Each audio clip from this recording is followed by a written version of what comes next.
أكبر الله أكبر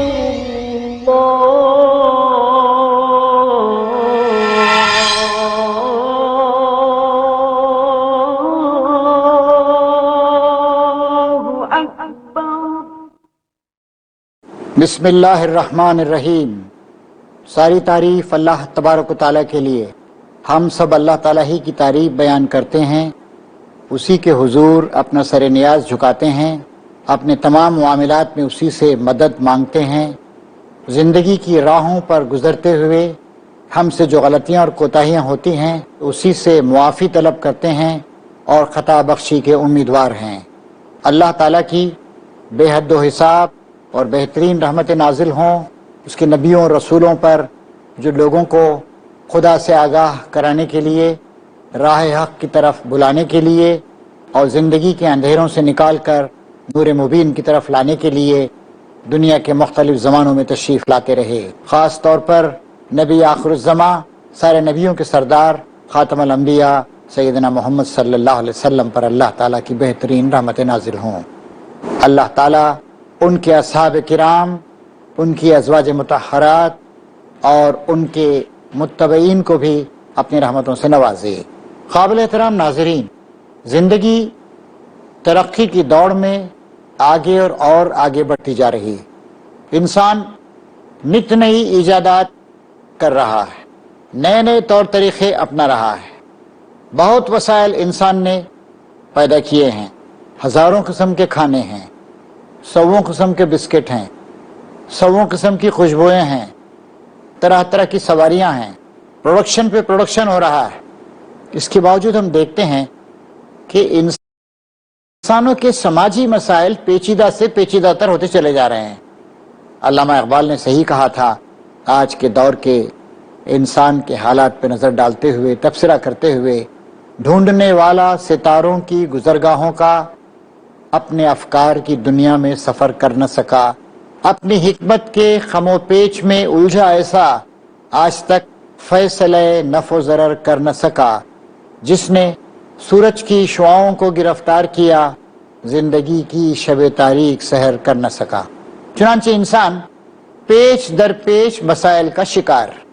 سیاسی مسائل ہیں، معاشی مسائل ہیں، سماجی مسائل ہیں، خاندانی مسائل ہیں، انفرادی مسائل ہیں، نفسیاتی مسائل.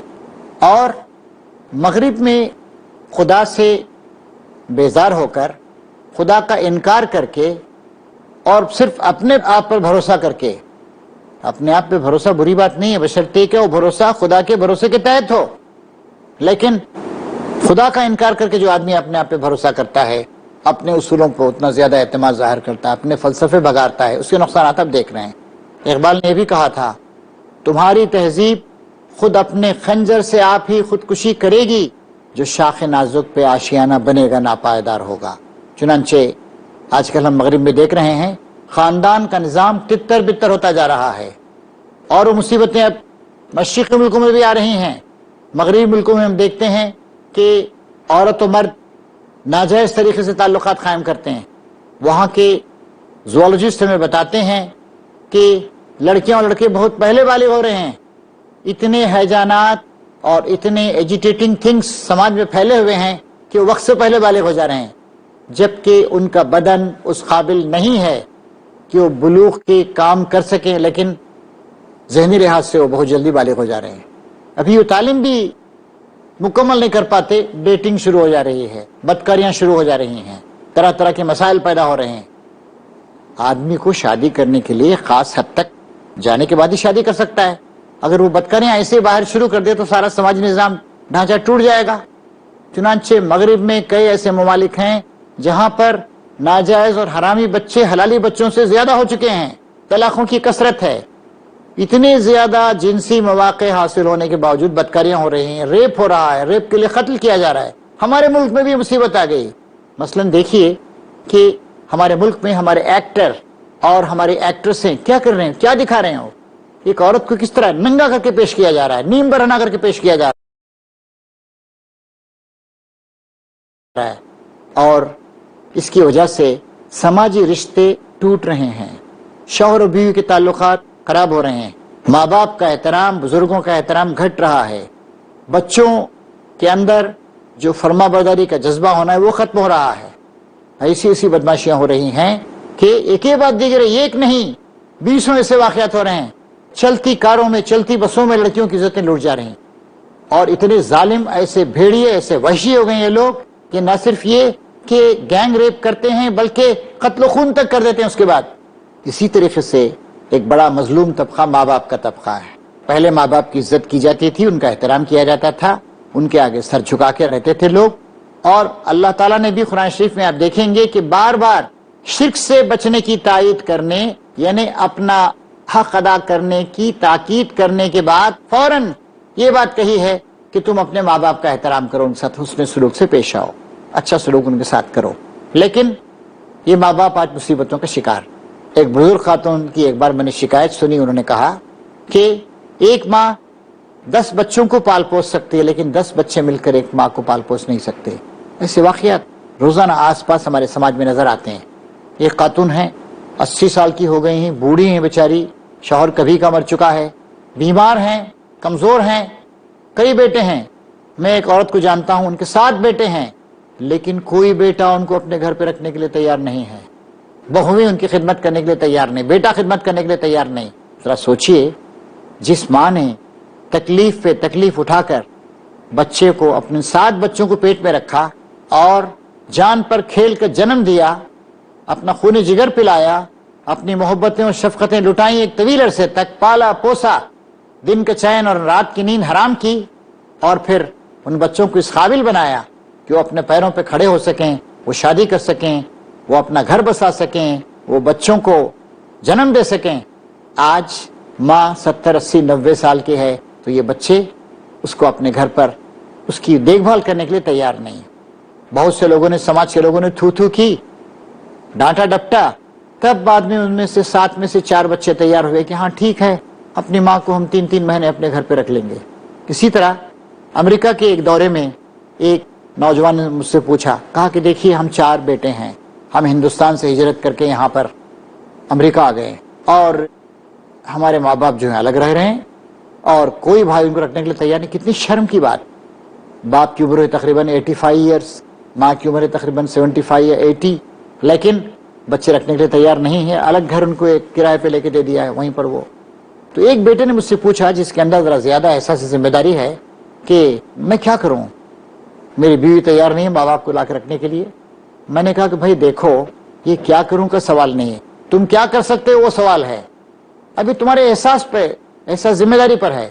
تم دوسرے بھائیوں کو مجبور نہیں کر سکتے کہ وہ لازماً اپنے گھر پہ ان کو رکھیں، تم رکھ سکتے تو رکھو، اور اگر نہیں رکھ سکتے، ایسی کوئی مجبوری ہے، تمہاری بیوی تیار نہیں ہے، تو جتنی زیادہ سہولتیں تم اپنے ماں باپ کو دے سکتے ہو ان کے گھر میں، بار بار ان کے پاس جاؤ، ان کی دل دہی کرو، ان کے مسائل کو حل کرو، ان سے فون پہ بات کرتے رہو، اور زندگی کی جتنی سہولتیں فراہم کر سکتے ہو فراہم کرو۔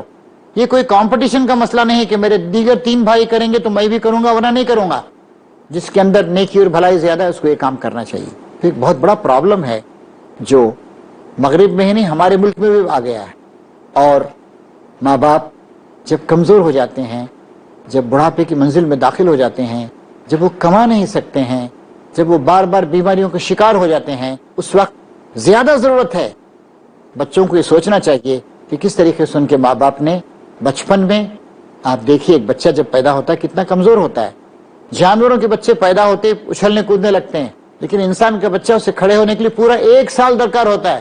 جانوروں کے بچوں کو اگر آپ ایسے ہی چھوڑ دیں، زندہ رہ جائیں گے، وہ جنگل کے جنگلی جانوروں کے بچے بھی زندہ رہ جائیں گے، اور ہمارے پاس کتے بلی وغیرہ اس طرح کے جو جانور شہروں میں پائے جاتے ہیں وہ بچے بھی زندہ رہ جائیں گے، ماں باپ اگر ان کو چھوڑ دیں۔ انسان کا بچہ خدا نے اتنا کمزور بنایا ہے، کیوں؟ تاکہ اس کی محبت پروان چڑھے، لیکن ہم دیکھتے ہیں کہ یہ محبت پروان چڑھتی ہے، لیکن بعد میں تہذیب کے غلط اثرات کی وجہ سے، سماج کے غلط دباؤ کی وجہ سے، یا بہت زیادہ مصروفیات کی وجہ سے، اوور انڈسٹریلائزیشن کی وجہ سے، اور تفریحات وغیرہ کی وجہ سے بچے اپنے ماں باپ کا احترام کر نہیں پاتے ہیں۔ بڑی ہی خطرناک بات۔ تو اس مسئلے پر ہمیں غور کرنا چاہیے۔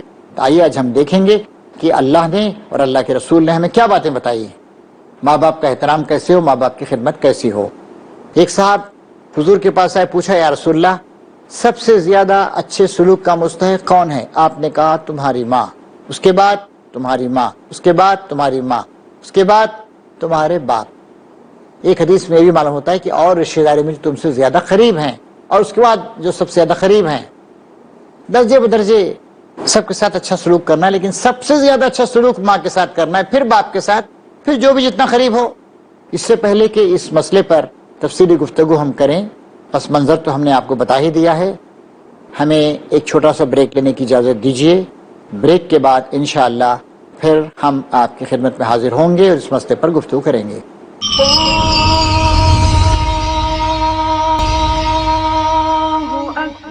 ناظرین کرام، بریک کے بعد دوبارہ آپ کا خیر مقدم ہے۔ زیر گفتگو ہے موضوع ماں باپ کے حقوق۔ آئیے سماجی پس منظر، موجودہ حالات اور پرابلمز کا جائزہ لینے کے بعد ہم اللہ تعالیٰ کی کتاب قرآن مجید سے روشنی حاصل کرنے کی کوشش کریں۔ اللہ تعالیٰ کی کتاب قرآن مجید کو کھولیے، سورہ بنی اسرائیل میں آیات 23 اور 24 میں اللہ تبارک و تعالیٰ کا ارشاد ہے، اعوذ باللہ من الشیطان الرجیم، وَقَضَىٰ رَبُّكَ أَلَّا تَعْبُدُوا إِلَّا إِيَّاهُ وَبِالْوَالِدَيْنِ إِحْسَانًا إِمَّا يَبْلُغَنَّ عِندَكَ الْكِبَرَ أَحَدُهُمَا أَوْ كِلَاهُمَا فَلَا تَقُل لَّهُمَا أُفٍّ وَلَا تَنْهَرْهُمَا وَقُل لَّهُمَا قَوْلًا كَرِيمًا وَاخْفِضْ لَهُمَا جَنَاحَ الذُّلِّ مِنَ الرَّحْمَةِ وَقُل رَّبِّ ارْحَمْهُمَا كَمَا رَبَّيَانِي صَغِيرًا۔ قرآن شریف کی دو آیات ہمارے لیے روشنی اور رہنمائی کا سامان لے کر آئی ہیں۔ اللہ تعالیٰ ارشاد فرما رہا ہے، اور تمہارے رب نے فیصلہ فرما دیا ہے کہ اس کے سوا کسی کی بندگی نہ کرو، اور والدین سے حسن سلوک، اچھا سلوک کرو۔ اگر تمہارے یہاں وہ دونوں یا ان میں سے کوئی ایک بڑھاپے کی عمر کو پہنچ جائیں تو انہیں ناگوار بات نہ کہو، اف تک نہ کہو، نہ انہیں جھڑکو، بلکہ ان سے شریفانہ بات کرو۔ رحمت و شفقت سے ان کے لیے عاجزی کے بازو جھکا دو اور کہو، اے میرے رب ان پر رحم فرما جس طرح انہوں نے مجھے بچپن میں محبت کے ساتھ پالا تھا۔ ناظرین کرام، سورہ بنی اسرائیل کی ان دونوں آیات کو آپ نے سماعت فرمایا اور ان کا ترجمہ بھی آپ نے سنا۔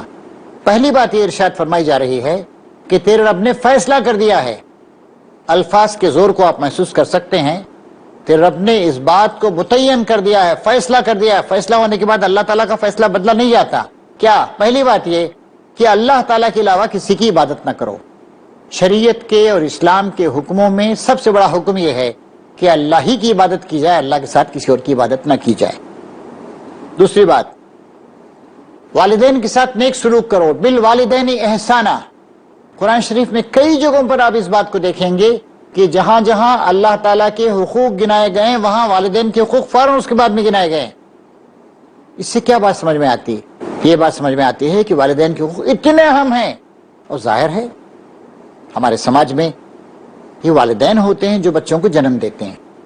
ایک مرد اور ایک عورت وہ باہم متحد ہوتے ہیں، نکاح کے پاکیزہ بندھن میں بندھتے ہیں، اللہ کا نام لیتے ہیں، اللہ کی شریعت مطہرہ کی روشنی میں مل کے چلنے کا عزم کرتے ہیں، تو اللہ تعالیٰ ان کو اولاد عطا فرماتا ہے۔ انسانوں نہیں، جانوروں میں بھی یہ چیز ہم دیکھتے ہیں۔ حالانکہ جانوروں میں یہ چیز محبت اور رحم اور رشتہ داری بہت دن تک کنٹینیو نہیں رہتی، لیکن کم سے کم شروع میں تو رہتی ہے۔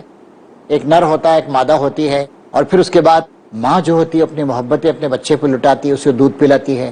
دودھ پلانے کا سسٹم اللہ نے اس لیے رکھا تاکہ رب پیدا ہو، تاکہ تعلق قائم ہو، ایک فطری محبت ہوتی۔ اور جیسے جیسے بچہ بڑا ہونے لگتا ہے، اپنے پیروں پہ کھڑا ہونے لگتا ہے، وہ محبت کم ہونے لگتی ہے، اس لیے کہ اب محبت کی ضرورت نہیں ہے، اس بچے کو اپنے پیروں پہ کھڑا ہو رہا ہے وہ۔ لیکن پھر جب ماں باپ بڑھاپے کی صورت میں چلے جاتے ہیں، اور بڑھاپا کیا ہوتا ہے؟ وہ دوسرا بچپن۔ غریبی زور پر آئی، ہوئے بے دست تو پا اکبر، کیا بچوں سے بدتر ہم کو پیری نے جمع ہو کر، بچوں سے بدتر ہو گئے۔ اللہ تعالیٰ بھی کہتا ہے وَمَن نُعَمِّرْهُ نُنَكِّسُ فِي الْخَلْقِ، جس کو ہم زیادہ عمر کی طرف لے کے جاتے ہیں اسے تخلیق میں الٹا کر دیتے ہیں، یعنی پھر وہ بچپن کی طرف چلا آتا ہے، انسان بچہ بننے لگتا ہے، بچے کی طرح اس کے دانت جھڑ جاتے ہیں، بچے کی طرح وہ سخت غذائیں نہیں کھا سکتا، دودھ وغیرہ چاہیے، لکوڈ غذا چاہیے اس کو. بچہ علم کم رکھتا ہے، بوڑھا آدمی بھی کم علم رکھتا ہے، بہت پورا علم جو حاصل کیا تھا بھول جاتا ہے. بچہ فوراً اس کے خیالات بدلتے ہیں، بوڑھے آدمی کے بھی خیالات کبھی یہ کبھی وہ، کنسنٹریٹ کرنے کی قوت ایک بوڑھے کی کم ہو جاتی ہے. بچہ غصہ ہو جاتا ہے فوراً، اور بوڑھے لوگ بھی جو ہیں چڑچڑے ہو جاتے ہیں. سینائل کہتے ہیں، 60 سال کے بعد سینیلٹی، سٹھیانہ کہتے ہیں اردو میں. 60 سال کے ہو گئے سٹھیا گئے، جذبات پہ قابو نہیں ہے، خیالات پہ قابو نہیں ہے، معلومات گھٹتی چلی جا رہی ہیں، چیزیں یاد نہیں آ رہی ہیں، غصہ آ رہا ہے، چڑچڑاپن ہے، کمزوری ہے. اس حالت میں جب ماں باپ آ جائیں تو اللہ تعالیٰ کہتا ہے اگر تمہارے یہاں وہ دونوں یا ان میں سے کوئی ایک بڑھاپے کی عمر کو پہنچ جائیں تو انہیں اف تک نہ کہو کہ فلا تقل لہما افن، انہیں اف تک نہ کہو، چھی یا ڈانٹنا اس طرح کی بات بھی نہیں کہی جائے. جب اف تک نہ کہو تو انہیں ڈانٹنا ڈپٹنا یا ان کی غلطیوں پر گرفت کرنا، یعنی برا بھلا کہنا، کتنی بری بات ہوگی یہ. پھر فرمایا جا رہا ہے ولا تنہرہما، ان کو ڈانٹو ڈپٹو مت، جھڑکو مت، اس لیے کہ ان کے جذبات بڑے ہی برٹل ہیں، بڑے نرم ہیں، ٹوٹ پھوٹ کا شکار ہیں. وہ بے سہارا محسوس کرتے ہیں اپنے آپ. انہوں نے کمایا، انہوں نے کھایا، انہوں نے گھر بنایا، انہوں نے سب کچھ پروان چڑھایا، اب جو ہے بالکل وہ خراب حالت میں ہیں. وَقُلْ لَهُمَا قَوْلًا كَرِيمًا، ان سے نہایت شریفانہ طریقے سے بات کرو، عزت کے ساتھ، احترام کے ساتھ. رحمت و شفقت سے ان کے لیے عاجزی کے بازو جھکا دو، یعنی جھکے رہو ان کے آگے، رحمت و شفقت کا رویہ ان کے ساتھ اختیار کرو. اور پھر فرمایا کہ وَقُلْ رَبِّ ارْحَمْهُمَا كَمَا رَبَّيَانِي صَغِيرًا، اور اس طرح دعائیں کیا کرو ان کے حق میں کہ اے اللہ ان پر رحم و کرم فرما جس طرح بچپن میں انہوں نے مجھے رحم و کرم کے ساتھ پالا تھا. یاد دلا رہا ہے اللہ تعالیٰ کیوں دعا کرنی ہے تم کو، کیوں احترام کرنا ہے، کیوں خدمت کرنی ہے، کیوں ان کی جھڑکیوں کو برداشت کرنا ہے، جھڑکی نہیں دینا ہے. رحم و کرم کے ساتھ، بڑے لاڈ پیار سے، بڑی تکلیفیں اٹھا کر انہوں نے تم کو پالا ہے، بڑا کیا ہے. فطری بات. اور جو آدمی ماں باپ کا بھی حق نہیں پہچانتا ہے، ماں باپ کے ساتھ اچھا سلوک نہیں کر سکتا، کیسے آپ اس بات کی توقع رکھ سکتے ہیں کہ دنیا کے اور لوگوں کے ساتھ اچھا سلوک کرے گا؟ آج ہمارے سماج میں احترام کے جذبات جو گھٹتے جا رہے ہیں اس کی وجہ یہی ہے کہ جو رحمت اور احترام کا مرکز ہیں، محور ہیں، ان کے ساتھ ہی جب ہم اچھا سلوک نہیں کر رہے ہیں تو اور لوگوں کے ساتھ کیسا اچھا سلوک کریں گے؟ آج استاد کا ادب کم ہو گیا ہے، آج آفسوں میں بڑے لوگوں کا ادب کم ہو گیا ہے، آج سماج کے بزرگوں کا احترام کم ہو گیا. کیا وجہ ہے؟ اس کی وجہ یہی ہے کہ ماں باپ کا احترام ہی ختم ہو گیا. ماں باپ تو مرکز ہے، پہلا مرکز. اسی لیے اللہ تعالیٰ نے بھی یہ اہمیت جتائی اپنے بارے میں یہ کہنے کے بعد کہ میرے ساتھ کسی کو شریک نہ کرو. دوسری بات یہ فرمائی کہ اور ماں باپ کے ساتھ بہترین سلوک کرو. تو کوئی شخص ماں باپ کے ساتھ اچھا سلوک کر رہا ہے نہیں کر رہا ہے، یہ کرائٹیریا ہے. اگر ماں باپ کے ساتھ وہ اچھا نہیں ہے، دوسروں کے ساتھ اچھا نہیں ہوگا. اسی طریقے سے بخاری اور مسلم کی ایک حدیث ہے، ماں کا درجہ اور بڑا ہے. ایک صاحب حضور کے پاس آئے، پوچھا یا رسول اللہ سب سے زیادہ اچھے سلوک کا مستحق کون ہے؟ آپ نے کہا تمہاری ماں، اس کے بعد تمہاری ماں، اس کے بعد تمہاری ماں، اس کے بعد تمہارے باپ. ایک حدیث میں بھی معلوم ہوتا ہے کہ اور رشتے داری میں جو تم سے زیادہ قریب ہیں، اور اس کے بعد جو سب سے زیادہ قریب ہیں. درجے بدرجے سب کے ساتھ اچھا سلوک کرنا ہے، لیکن سب سے زیادہ اچھا سلوک ماں کے ساتھ کرنا ہے، پھر باپ کے ساتھ، پھر جو بھی جتنا قریب ہو. کوئی چچا قریب ہے، کوئی خالہ قریب ہے، کوئی پھپھو قریب ہے، کوئی ماموں قریب ہے، وغیرہ وغیرہ، جو جتنا قریب ہے. اور ظاہر ہے کہ کچھ لوگ ان میں سے رخصت بھی ہو جائیں تو جو موجود ہیں تو وہ لوگ بڑے خوش قسمت ہیں جن کے ماں باپ ان کے ساتھ ہیں اور ماں باپ کا احترام کرتے ہیں، ماں باپ کی خدمت کرتے ہیں، ماں باپ کی جھڑکیوں کو برداشت کرتے ہیں. وہ ماں باپ اگر بیماری کی وجہ سے، کمزوری کی وجہ سے چڑچڑے ہو گئے ہیں تو وہ چڑچڑاتے نہیں ان کے خلاف. ہمیں سمجھنا چاہیے کہ وہ بیماری کی حالت میں ہیں، وہ پریشانی کی حالت میں ہیں. اور آدمی جب کمزور ہو جاتا ہے یا اس کے پاس وسائل نہیں ہوتے ہیں تو چڑچڑاپن اس کے اندر آ جاتا ہے، یا اس کو جو احترام ملنا نہیں ملتا ہے چڑچڑا ہو جاتا ہے. تو یہ بات بہت ضروری ہے کہ ماں باپ کا اس طریقے سے احترام کیا جائے اور ان کی بات کو مانا جائے. اتنا احترام کرنے کے لیے ایک طرف کہا گیا، لیکن اللہ تعالیٰ کا حق ماں باپ سے بھی زیادہ ہے. اسی لیے قرآن شریف میں ارشاد فرمایا گیا وَإِن جَاهَدَاكَ عَلَىٰ أَن تُشْرِكَ بِي مَا لَيْسَ لَكَ بِهِ عِلْمٌ فَلَا تُطِعْهُمَا وَصَاحِبْهُمَا فِي الدُّنْيَا مَعْرُوفًا وَاتَّبِعْ سبیل من اناب الیہ. اگر وہ ماں باپ اس بات کی کوشش کریں کہ تم میرے ساتھ کسی کو شریک کرو، اللہ کا حق سب سے بڑا حق ہے. اگر تمہارے ماں باپ اس بات کی کوشش کریں کہ تم اللہ کے ساتھ کسی کو شریک کرو، ہرگز ان کی بات مت مانو، ان کی اطاعت مت کرو، مگر دنیا میں ان سے شریفانہ برتاؤ رکھنا اور پیروی اس راستے کی کرنا جو میری طرف جھکا ہوا ہے. جس سے معلوم ہوتا ہے کہ اس وقت بھی ہم شریفانہ طریقہ اختیار کریں گے. ماں باپ اگر کسی دوسرے دین دھرم کے ہیں یا ہم نے اپنا دھرم تبدیل کر لیا ہے اور وہ ہم پہ زبردستی کرتے ہیں کہ تم خدا کے ساتھ ساتھ کسی اور کی بھی عبادت کرو، پوجا کرو، ہم ان کی بات نہیں مانیں گے.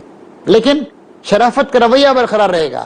اس بات کو ہمیشہ یاد رکھا جائے گا کہ ہمارے ماں باپ ہمارے ماں باپ، ہمارا دین دھرم تبدیل بھی ہو گیا لیکن ہمارے ماں باپ ہمارے ماں باپ ہیں.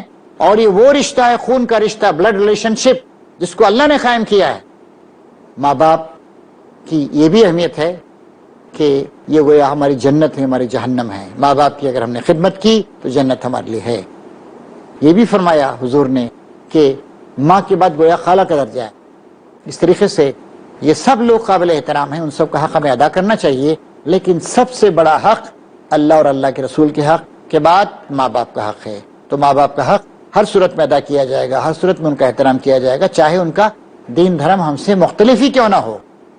تو ناظرین، ہمیں اپنی ذاتی زندگیوں میں جھانک کے دیکھنا چاہیے کہ کیا ہم اپنے ماں باپ کا حق ادا کر رہے ہیں. اگر نہیں کر رہے ہیں تو کرنے کی کوشش کیجیے. اور اگر وہ رخصت ہو چکے دنیا سے، ان کے لیے دعائے خیر کیجیے، دعائے مغفرت کیجیے، ان کی طرف سے صدقہ و خیرات کیجیے اور ان کی طرف سے آپ دنیا میں اچھے کام کیجیے، کیونکہ بچے بھی ماں باپ ہی کا ایک جز اور ٹکڑا ہیں. آپ کے کاموں کا اور آپ کی دعاؤں کا ثواب انشاءاللہ ان کو ملے گا. وآخر دعوانا ان الحمدللہ رب العالمین. اللہ اللہ یا ربی یا اللہ، اللہ یا ربی یا اللہ. الله أكبر. الله